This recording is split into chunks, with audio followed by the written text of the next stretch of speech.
Je suis le pasteur Paul Abessolo, votre serviteur. Je voudrais nous conduire ce matin dans une méditation intitulée « La voie sans issue ». Elle est tirée du livre des Nombres au chapitre 14, les versets 39 à 40. Il est écrit « Moïse rapporta ces choses à tous les enfants d'Israël, et le peuple fut dans une grande désolation.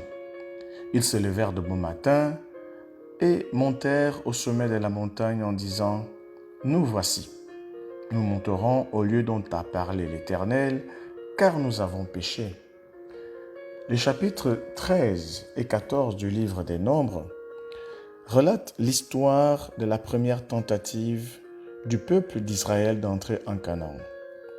Ce fut un lamentable échec causé par l'incrédulité du peuple qui considéra plus les difficultés mises en avant par 10 des espions que les promesses faites par Dieu qui avaient été si courageusement brandies par 2 autres des espions, Josué et Caleb. En conséquence, Dieu prononça un jugement contre le peuple en des termes très sévères. Vos cadavres tomberont dans le désert, vous n'entrerez point dans le pays que j'avais juré de vous faire habiter, et vos enfants paîtront 40 années dans le désert. Moi, l'Éternel, j'ai parlé. Nombres chapitre 14, versets 27 à 35. Malheureusement, le peuple s'entêta de prendre d'assaut la montagne pour conquérir le territoire de Canaan, en violation de la sentence prononcée par le Seigneur. La raison de cette obstination fut non pas la foi en la promesse faite à Abraham par Dieu, mais la peur du jugement qui venait de tomber. Ils devaient tous mourir dans le désert. Et les 10 espions qui avaient décrié le pays moururent frappés d'une plaie devant l'Éternel. Nombre 14, verset 37. L'attitude du peuple d'Israël dans cet épisode est l'exemple type d'une personne ingouvernable, qui avance quand on lui demande de s'arrêter et qui s'arrête quand il faut avancer.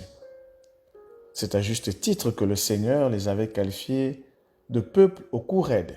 Deutéronome, chapitre 9, verset 6. Il ressemble à ce cheval ou à ce mulet sans intelligence que l'on bride avec un frein ou un morse dont on l'épare afin qu'il ne s'approche point de toi. Psaume 32, verset 9. Le résultat d'une telle démarche fut évidemment une cuisante défaite infligée au peuple. Il est écrit que les Amalécites et les Cananéens qui habitaient cette montagne les battirent et les taillèrent en pièces jusqu'à Horma. Nombre 14, verset 45. Ce scénario en rappelle un autre concernant le divin Balaam, que le roi de Moab, Balak, fils de Tsippor, envoya chercher pour aller maudire Israël. Lors de la première visite des émissaires de Balak, Dieu dit à Balaam, « Tu n'iras point avec eux, tu ne maudiras point ce peuple, car il est béni. » Nombre 22, verset 12. Mais le roi de Moab envoya une deuxième cohorte de messagers vers Balaam avec des présents de plus grande valeur. Ils infléchirent la position du prophète qui partit avec eux sans attendre. Sur le chemin, un ange s'opposa à lui et son âne ne put avancer. L'ange lui dit alors, « Je suis sorti pour te résister, car c'est un chemin de perdition qui est devant toi. » Nombre 22, verset 32. Malgré cela, Balaam poursuivit sa route, mais ce déplacement fut vain, car au lieu de maudire, Balaam fut contraint par le Seigneur de bénir son peuple. Finalement, les 2 acolytes, Balaam et Balak, se séparèrent en queue de poisson. Au terme de cette mésaventure, il est précisé au chapitre 24 du livre des Nombres, au verset 25, que Balaam se leva, partit et retourna chez lui.